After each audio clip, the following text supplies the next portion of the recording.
Hello, and welcome to our webinar, Simulating Low-Frequency Electromagnetics Problems. Just a few housekeeping items. If you have any questions, please post them in the question area and we'll get to as many as we can. We will send out a recording of this call shortly after it ends. With that, I'd like to introduce our speakers for today. Pankaj Jha is a senior EMAG solution consultant at Bias with 5 years of experience in modeling and simulation of different types of electromagnetics problems. Stephen Elliott is a senior scientist at Bias who has worked on the development of very high voltage generators, ion beam sources, electron guns, linear accelerators, field effect emitting devices, pulsed high current systems, magnetron sputtering cathodes, and plasma deposited film coatings. Thomas Mueller is the senior consultant at Bias and specializes in electromagnetic field calculations. His expertise includes electrical machines, actuators, transformers, magnetic valves, magnetic gears, force calculation, shielding, magnetic lenses for electron or ion beams, superconducting coils, and quench. With that, I'd like to hand it over to Pankaj. Thank you, Michelle. Good afternoon and good evening to all the attendees, wherever in the world you are. And let us begin our session for simulating low-frequency electromagnetics problem. And as we are aware that electromagnetics phenomena is a natural phenomena which we see around us in our physical system or also in the world around us. We see like a lightning strike happening when we have a rain occurring or the thunderstorm. So generally all our equipment has to be lightning protected. Let us take a smart grid or the aircraft or a spacecraft to be lightning protected. Similarly, we have a magnetic field. Here in the figure, we can see a magnetic field of Earth core. So the electric field and magnetic field can be static. Also, it can be a time varying, like in the case where in this we can see the electric or the magnetic field is changing with the time. So the communication between a human to the BTS station, it will change with the time. And we can also see the this phenomena when we are seeing the TV. Already we know that the wave will not see it, but it is happening inherently. And we might have seen the this caution when we see there is a radiation hazard problem. So there can be a nuclear electromagnetic pulse, or there can be a radiation which from a uranium or any radioactive element. Also there can be a electromagnetic phenomena happening. So moving forward, what electromagnetics has brought the value to the society? It is available from in the kitchen to that of our hospital. So if you see the microwave oven, which operates at 2.5 gigahertz, is available at our kitchen. And we can also see that the design of MRI coils, the magnetic resonance imaging coils, is also there is an implementation of electromagnetic static and low frequency coils. We can also visualize that the recent launch of, we can see the Crew Dragon, and in this case there are numerous number of antennas, so that we should have a best connected with the ground station. And in this type of problem also the electromagnetics or RF and microwave, and in this scenario to have a mission critical application, then we have to do the first prototype in the simulation and make the things go right at first go. And nowadays we are seeing like autonomous vehicle. For the autonomous vehicle, from the powertrain to the charging station and all, everywhere the electromagnetics are being used. And we can now imagine like how much value the electromagnetics has throughout our sphere of life.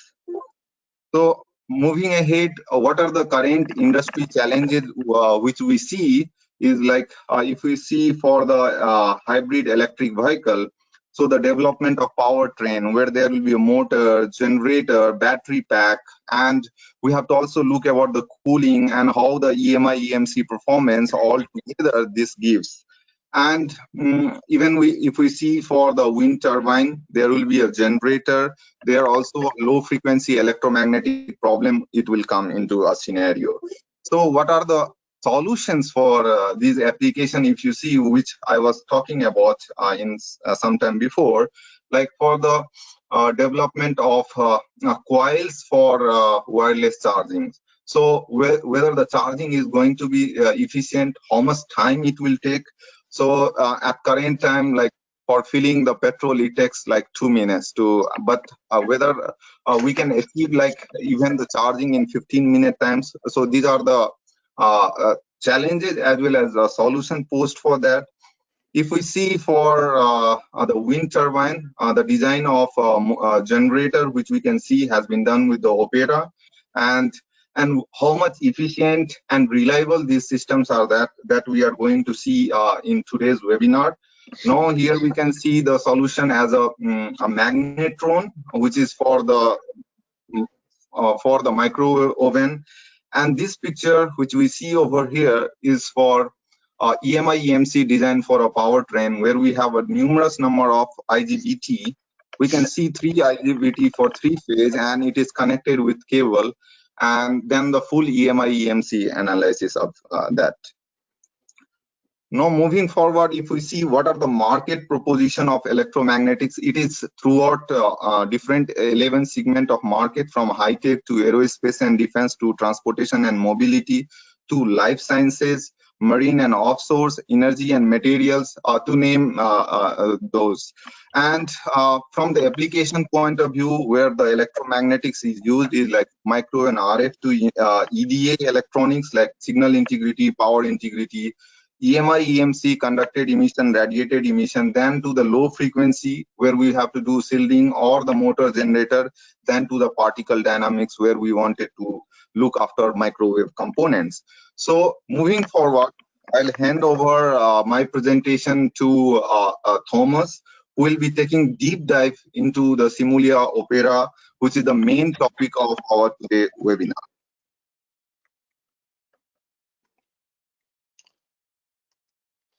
Yeah, good afternoon, everybody. I hope you can see my screen. I would like to introduce you to the Opera software. Opera has become of the electromagnetics offering of Dassault Systems just recently.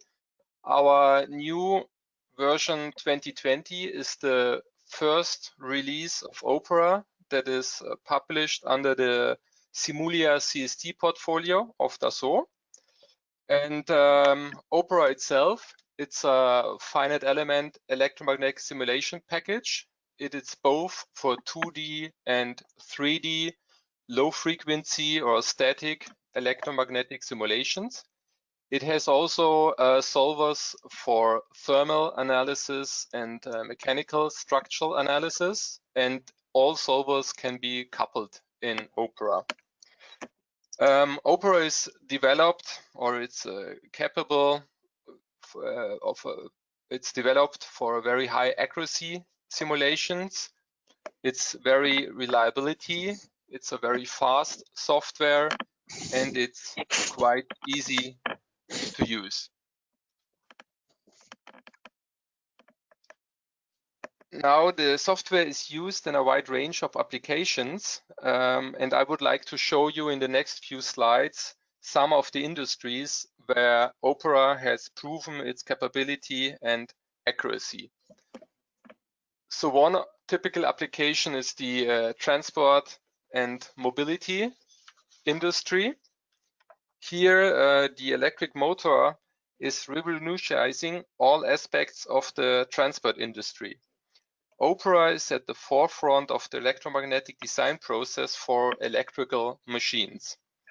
Any machine topology, either if it's a radial machine or axial flux machine, if it's a synchronous or asynchronous machine, it can be all designed with Opera. There's no limit of machines that you can design with Opera.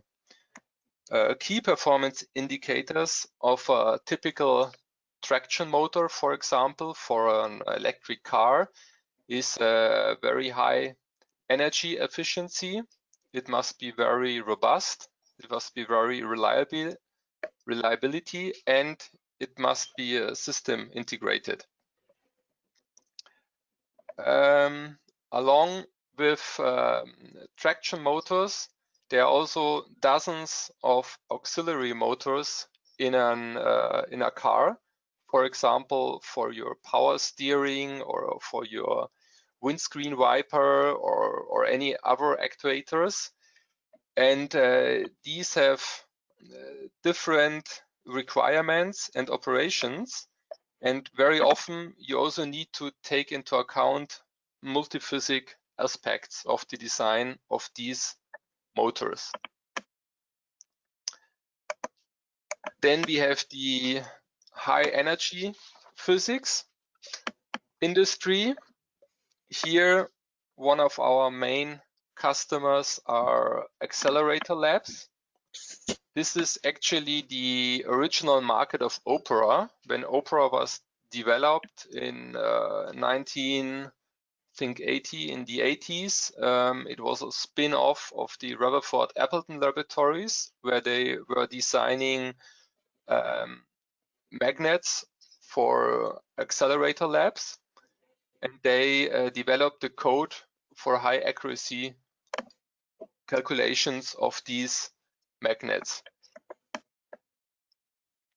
We also can do superconducting magnets with Opera, both low temperature and high temperature magnets. And to do this, we have the possibility of coupling the electromagnetic solver close to the thermal solver. So we can also model the quench of a superconducting coil and model protection circuits so that we can get out, in case of a failure of the coil or in case of a quench, we can get out the energy very fast by getting the currents with external circuits out of the system. The next industry I would like to talk to is the life science industry. It's the medical applications. We can design MRI magnets with Opera, especially the superconducting coils and the gradient coils. And we can also do X-ray machines. It's very crucial to create a clear and accurate image of the human tissue when you use an MRI magnet. Here again, the accuracy of Opera is very important. We can get a very good accuracy of parts per million so that you get a very good picture from your device. Opera is de facto the standard design software for gradient and MRI coils. Many, or almost, I think, all suppliers of MRI magnets are using the Opera software for this purpose. Another application in the life science industry is the shielding of magnetic rooms. So when you set up an MRI magnet, you want to make sure that there is no field outside of the room. There's a limit of 0.5 millitesla that you are allowed to have outside of an MRI room. So you can do, you can compute the shielding, the amount of metal that you need in the walls of your room to keep the fields inside the room where you have the magnet. On the other hand, you might also have disturbance from outside. For example, if you have a train outside or an escalator or any device which has magnetic fields, electric fields, you can also compute the thickness of your walls so that you keep all noise out of your room.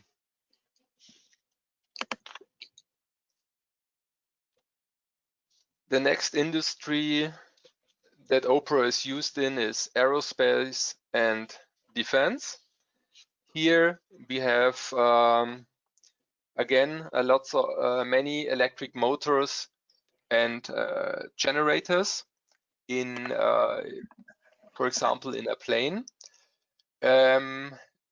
We do also the modeling of magnetic signatures, for example, of a ship which is traveling over the seas.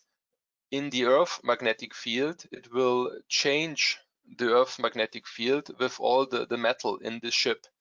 And so we can model the whole structure with all important magnetic materials and then simulate how the Earth field will be changed by the ship going over the seas. It's also possible, for example, to model the induced eddy currents into the ship while it's rocking on the waves. And this can also change the signature of this ship. Another application that we are working on is lightning strike. So we did many projects with companies who develop helicopters or airplanes, and we are simulating the effects of a lightning, how the energy produces the plane or the helicopter, and where the energy is going through the device. Another big market for Opera is the energy market.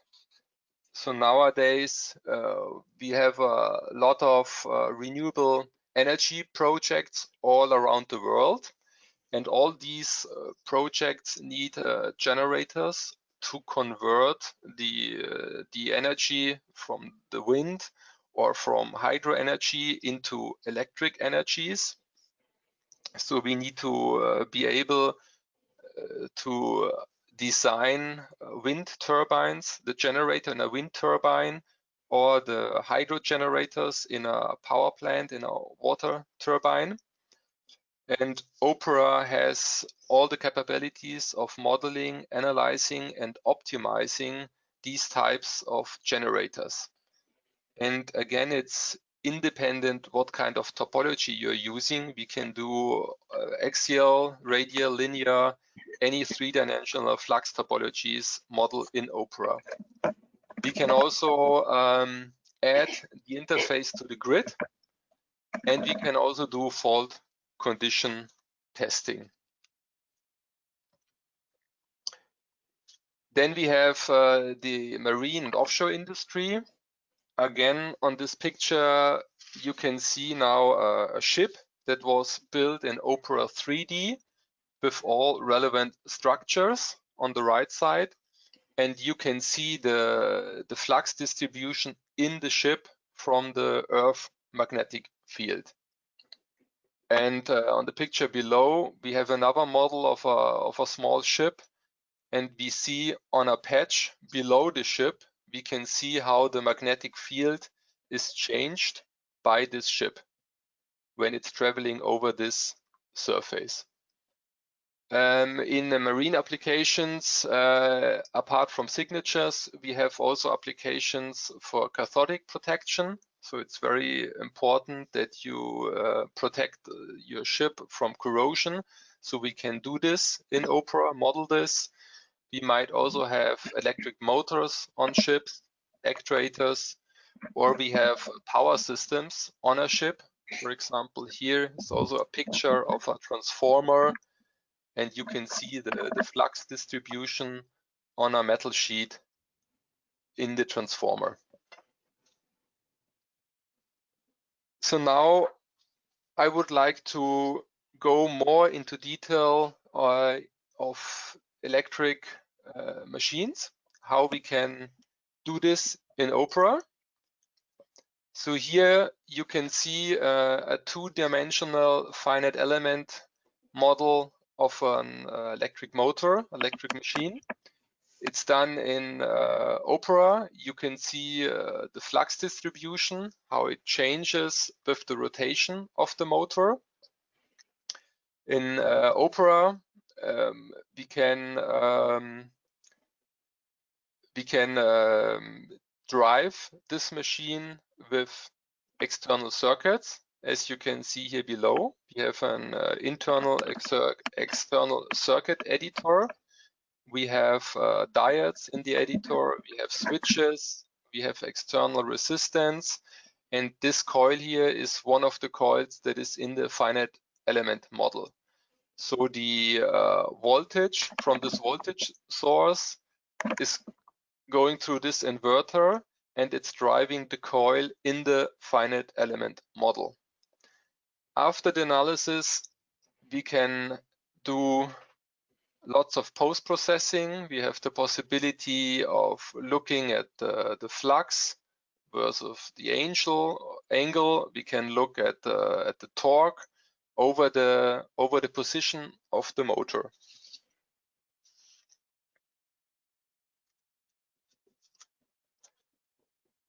Another possibility of Opera is to build up parametricized models. This gives us the possibility of doing optimization with the internal optimizer.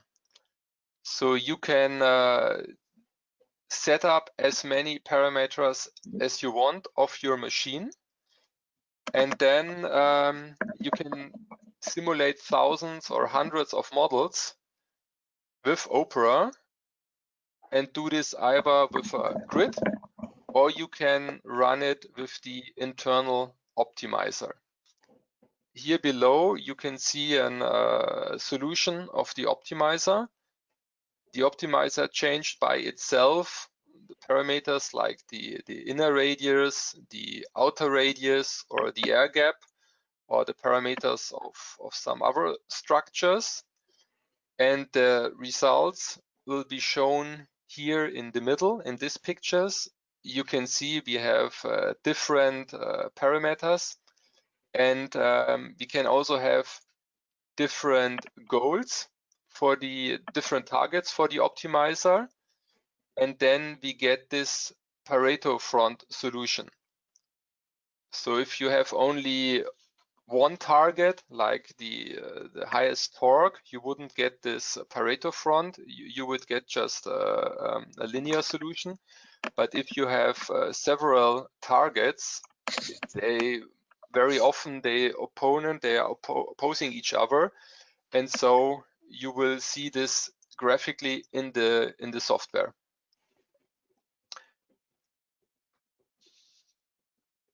Then I would like to show you the new Opera 2D interface.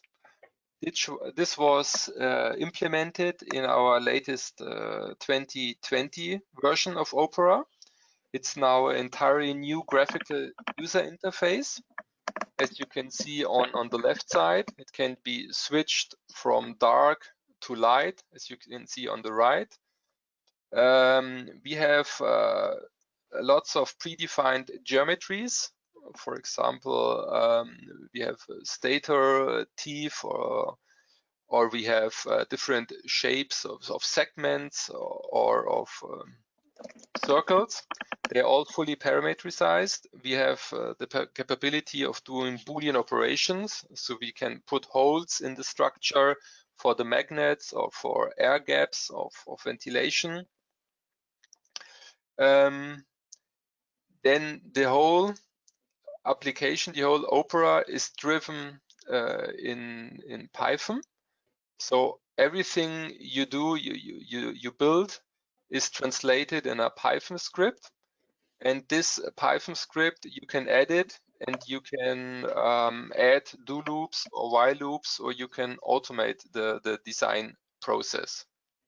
The results are all stored in a new database, HDF5 format. So this is an open source data format, and you can also use external programs to look at the results of Opera and couple this to other programs if you're interested.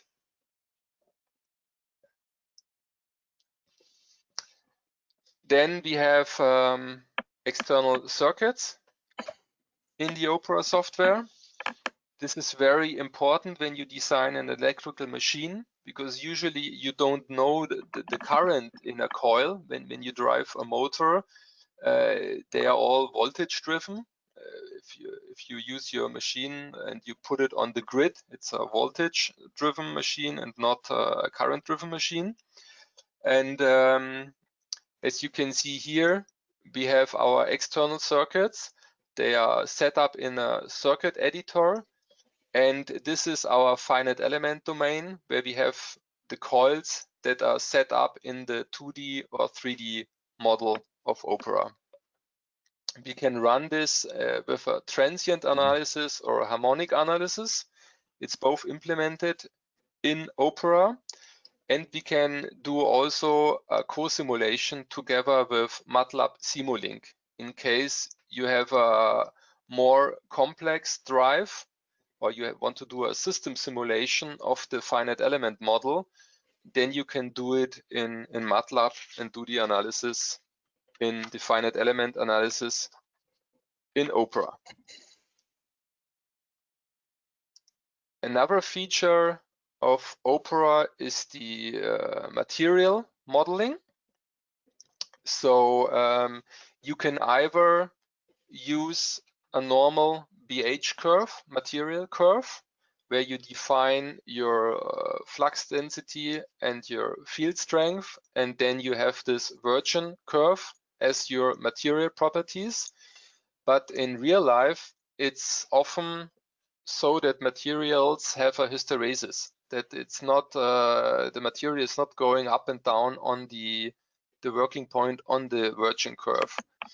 In Opera, it's possible to enter the whole hysteresis curve with data points into the software, and you only have to enter the outer hysteresis data into the software. You don't need to enter all inner curves.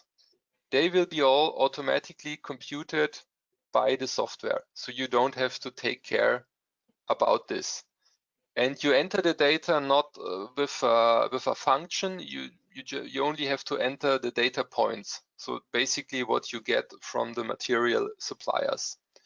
And then when you do a transient analysis, as you can see here on the blue, the first time when you start at 0, you go up on the virgin curve because there is no information of the material before 0, before time 0. And once you went up on the virgin curve, you can see if I go down with the current or with the magnetic field, I will go on another hysteresis loop back. And then if I go up with the current, I go up here again, and then I go on a minor loop. Another application for Opera is demagnetization. If you have an electrical machine and you have a short circuit or you have too much current in your coils, you might destroy your magnets, or you might damage them. And this is also possible with Opera.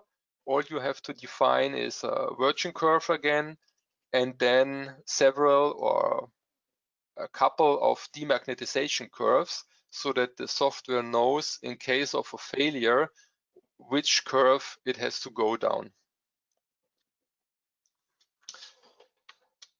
Then let me talk about the post-processing in Opera. We can do 3D and 2D field visualization.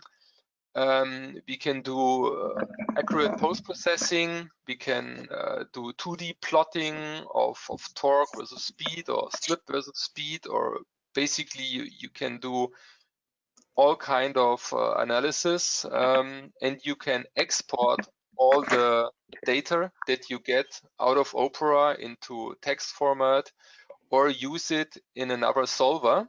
For example, if you have electrical eddy current losses, you can use them as a source for our thermal solver. Or if you have magnetic forces on your machine, you can use them as a source of the mechanical solver, and then see the results in the post processor again. Okay, so now I will hand over to Stephen. Hi, my name is Stephen Elliott, and we have a special interest in charged particle simulation. I and my business partner each have 28 years of experience with Opera.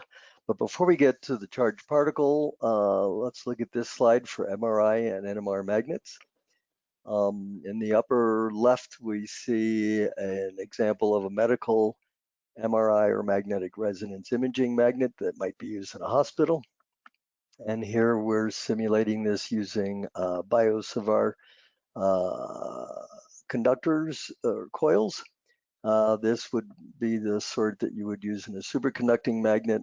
And then in the center, you see a measurement sphere that's been run in the post processor to look at the magnetic fields and the harmonics in the solution. So we've got very good software for this. Depending on the method that you use, you can get all accuracies or errors that match pretty much exactly the analytical solution. So with the 2D integral method, you can expect to get errors, the difference between the analytical and the simulation of as low as, say, 3 × 10⁻⁻10. There are other methods you can use as well, which are useful if you're putting, say, steel shielding around the MRI room, or you have permanent magnets or iron in the circuit and that kind of stuff. If you run a 2D mesh, you can expect to, instead of the integral method, you can expect to maybe get below 100 parts per billion in error. And with a 3D mesh, maybe a part per million or a little less. For this upper left 3D model, for example, on 16 cores with the 3D mesh, we can run that at 3 hours and 47 minutes. And with more complicated practical magnetic systems that might have sharp corners, permanent magnets, soft magnetic material like iron or steel, you still should be able to do better than 10 parts per million. So it's quite a good code for that. And now we'll start on the charged particle simulation business, which is one of our specialties. In the upper left, we have a spherical cathode pierce electron gun, making an electron beam, which is converging from the left to the right. The little turquoise circles represent measurement planes that we use to measure the profile of the beam in cross section. And we see in the lower right a match to published physical experimental data at 5 points, 6 points along the curve. And as we can see, they match quite well. The black lines on each of the plots are from the experimental published data, and the color fill plots are from the simulation. So in this simulation, using the Maxwell random velocity emitter model, we have an error of plus 1.4 minus 1.7% worst case over all of the measured profiles. And the error in the perviance, which is a measure of the beam current in the gun divided by the 1/2 power of the voltage, minus 1.3%. So once again, quite a good and accurate simulation. It's not the best that we've done though. On a proprietary model for a customer, which unfortunately we can't show, we were able to achieve a full width 15% maximum in the beam profile of 0 plus or minus 0.43%. And that ran on 16 cores in parallel for 1 hour and 11 minutes. So again, it's fast and it's accurate. Next, somewhat related, are ion beam sources. They come in both positive ions and negative ions. In this case, this is a Penning electron reflector ion source that produces negative hydrogen ions. And you can see in the upper right, we have the ion beam coming out of the extraction slit and an electron beam as well.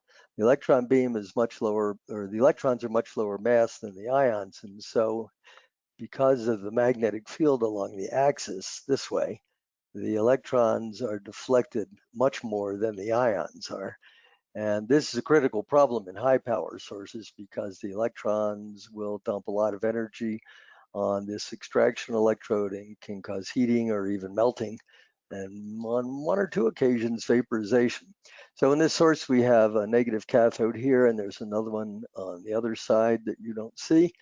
There is a positive anode here, which has a cylindrical bore in it, and as I said, a magnetic field like so. And then we have an extraction electrode that is biased to a positive potential to pull the ions out of it. So with this, we can actually look at the behavior of the ionized gas plasma inside. In this lower right image, we see electrons that have been emitted from the cathode. Now, because there's cathodes on either end, these electrons reflect back and forth like so. But in addition to that, they spiral around the magnetic field lines, which you can just maybe barely see. Right in here, you see a little helical motion.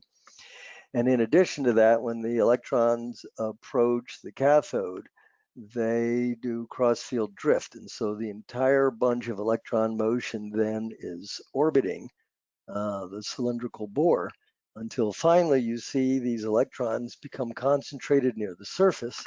And this affects the trajectories of the electrons coming out of the aperture.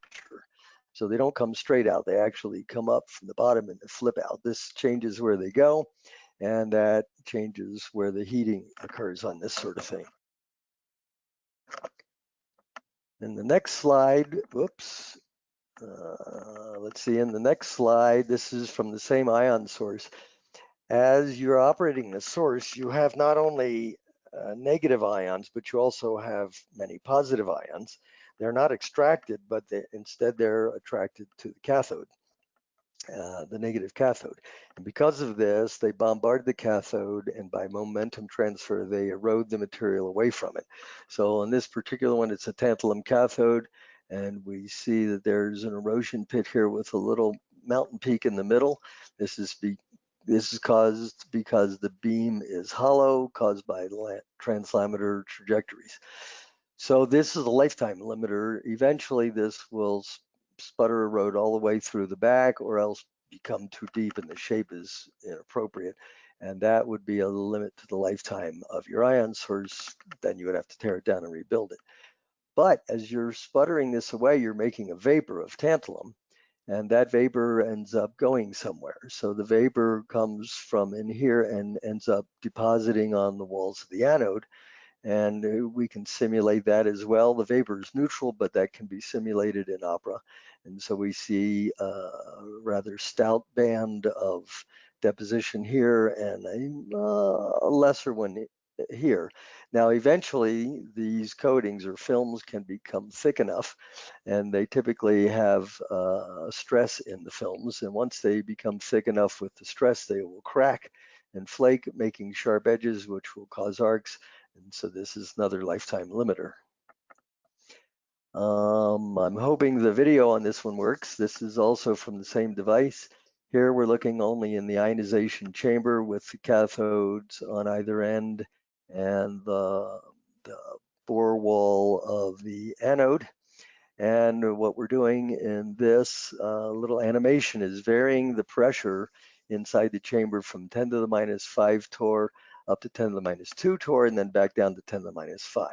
So at 10 to the minus 5 torr, there's not enough gas pressure to cause the plasma to ignite because the electron mean free path is too long, and so it's extinguished. At the highest pressure, the plasma fills the greatest extent of the tube. So we can see near the cathode, the dark space sheath is varying in length according to the pressure as expected. And we also see that the potential inside the plasma, which is the voltage, rises until it reaches about 20 volts when it's running at the highest pressure. And finally, we have magnetron sputter vapor sources. These are vapor sources used in vacuum systems to deposit coatings of thin films on semiconductors, flat panel displays, and that sort of thing. So this is a simulation we did of a production magnetron sputtering cathode from a company that we work with. And here we see, once again, secondary electrons from the target material orbiting around this. So the way these work is you have a north magnetic pole in the center, and then surrounding it, you have a frame of south magnetic pole. In between these poles, you have a target material of the sort that you wish to make the vapor from. Magnetic flux lines then come out of the north and curve down and go to the south. Same on the other side, on the ends. And so you have a magnetic tunnel. This tunnel traps the electrons on the magnetic field lines, once again, in a helical motion. This is very much like in the penning, it's just folded up differently magnetically. And these electrons then go back and forth like this, but as they do it, they also drift along the length, which is the crossfield drift. And what you can see is the behavior of the electrons at these corners where they're just coming out of the corners of the racetrack. The shape of the electron cloud is different. It's a bit higher and it's a bit denser. This causes increased ionization of the gas in the system, which erodes the target faster in this region. Another lifetime limiter, and it also influences how much of the target you can actually use before you have to discard it and replace it. So here you can see the deep corner pits where the electrons are coming out, and here you can just see the straighter erosion groove. So one of the things that we wanted to do on this was validate the plasma simulation against the physical device by looking at the utilization of the target. That is to say, how much the target was vaporized away and how much was left over. So the simulation utilization was 25.9%. The experimental utilization of the target material was 26.44%. And so if you just look at that change there, simulation error is about 2% for this. It's also quite good. Additionally, for magnetron sputter vapor sources, this is a similar device, only it's rolled up into a circle instead of a long rectangle. This is an internal device of ours. This still has the magnetic system and the poles in the back. Now the magnetic flux lines are more like this. We see the trapped electrons in here. But this is particularly interesting, I think, because we can see the influence of parallel processing and the use of acceleration tokens with the Opera software. So for a single core, this simulation took 4 hours and 19 minutes to run, and that's with 0 acceleration tokens. Then if we look at 4 cores, which you can have, that's the maximum access you get with 1 acceleration token, that time drops to 1 hour and 23 minutes, so it's only 32% of the time. If we look at 16 cores, which you have access to if you have 2 acceleration tokens, the speed is now down to a mere 40 minutes, so 15% of the single core time. And then if you were to go to 256 cores using 3 acceleration tokens, you can knock that down to 26 minutes, so only 10% of the time. Now, you could consider 65,526 cores with 4 tokens, which we've actually tried, but the difference is only 1 minute compared to the 26 minutes with 256. So there wouldn't be any real value to that. The speed up in analysis is greater when you have very many more charged particle trajectories. They're highly parallelizable. And now I will, I guess, turn this over to Pankaj. Okay, here we go. Hopefully that works. Yeah, thank you, Stefan. So going forward, if we see whole Simulia electromagnetics portfolio, so we serve different market, micro and RF, EDA electronics, EMI, EMC, particle dynamics, and low frequency. So in the low frequency portfolio, we have a complementary solution with Opera, and some of the things are collided, but most of the things you can do with Opera and CST together. And we have also Antenna Megas, Phase 3D, Spark 3D, and EDEM to serve different purposes, like Spark 3D for multipaxon analysis, EDEM for analysis of eye diagram, and then the Antenna Megas for virtual prototyping of designable database of around 400 antenna together, and which you can utilize again in CST Studio Suite for adding some other parameters. If we see the licensing scheme of Opera and CST together, it comes under a same package as a S2K and comes under a same licensing with a very reduced price. And we try to give as a complete simulation technology to our customer in this regard. So talking about us, we are virtual integrated analytic solution. We do the software sales. We are the Dassault System Platinum partner serving software sales and engineering consultancy, automation and customization. Our presence is in USA, Canada, Mexico, and India. We serve multiple industry with multi-scale and a multi-physics simulation domain from aerospace and defense, high-tech, medical devices, nuclear, marine and offshore energy process and utilities. And our team consists of 40 employees with several PhD, MTechs, and management professionals. We serve in an area of CATIA, then we can take structural engineer, then electromagnetics, CFD, solid mechanics, data analytics, system and hardware architecture, and numerical analysis. So it comes to our mind like why to choose us. So in that scenario, prompt and complete technological solution you'll get from us. Expert with knowledge of industry application and software solution, knowledge transfer through training services, and we are ISO 9000-2015 compliant company, flexible pricing, and we also provide a discount for startup companies. And we can say that one-stop scientific solution for FEA, CFD, structural, and EMAC. With this, I'd like to conclude our webinar and we'll be open for our question. And I'd like to thank all of you for attending and bearing with us. Thank you very much, gentlemen. That was very informative. We do have a question. It is, what are the main limitations of Opera 2D compared to Opera 3D? And can Opera 2D give you accurate results?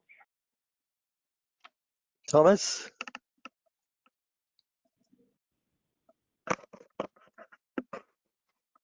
Here we go. Okay. Yeah. So the limitation of Opera 2D is that you can only simulate two-dimensional structures. So that means if you have an electrical machine, for example, and it's quite long compared to the diameter, you can do a slice in the middle and can do it in 2D, but you will not get the end effects of the machine. So if you have the winding of the machine at the end, you have to use an external inductance to get this in the 2D model to get accurate results. Or if you have a axial flux machine or any flux distribution which is not in a plane, you cannot do this in Opera 2D. You have to use Opera 3D. But the results can be very, very accurate in 2D depending on the application. For example, if you have a motor and it's very long, then you get 99% accurate results. And if you add the end windings as an external circuit, you can get 100% accurate results. There are limitations with charged particle simulation as well. The truly sophisticated emission models are only available in 3D. However, if you're using things like Child's Law and some of the earlier types of non-secondary emission models in 2D, you can also get very accurate results as long as it's an object of revolution or an object of extrusion, as Thomas said. Thank you. We have another question. It is, can we obtain the efficiency map results for an electric motor? Yes, you can get this with Opera. Opera will get you right from the solution, the flux distribution, the torque, the losses, and depending on what exactly you want to see in Opera, you might have to write a little script, or we can do the scripting for you. So there are results that you get straight out of the software, but since it's all written in Python, you can write your own code to get more results out of the basic flux results. But there are models and there are scripts available that do efficiency maps, but it might be that they don't give you exactly results that you are looking for or in the form that you would like to see it. Then you can change it or we can modify it for you. Great, thank you. That appears to be all the questions we have at the moment. With that, I'd like to thank everybody, including our presenters and our attendees. We will be sending this out as a recording shortly after this webinar. Thank you.